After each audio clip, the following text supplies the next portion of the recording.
আলুগুলো লাল করে ভাজা হয়ে গেছে। এবার এর মধ্যে আমি আরেকবার ঝিঙেগুলো এই তেলের মধ্যে ভালো করে কষে নিই।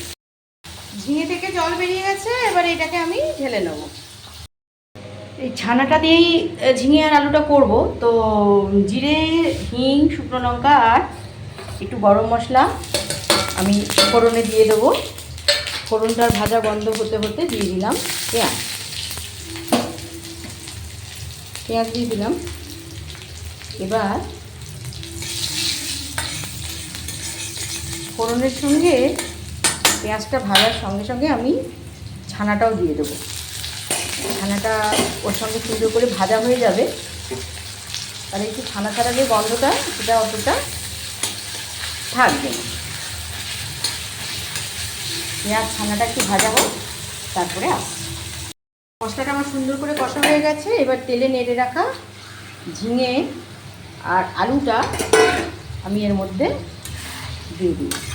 তো এর মধ্যে আমার সবই অ্যাড করা হয়ে গেছে, শুধু আমার অ্যাড করা হলো না চিনি, আর সঙ্গে দিতে হবে একটু কাসুরি মেথি, ওটা একদম লাস্টে দেবো। দিয়ে দিলাম কাসুরি মেথি।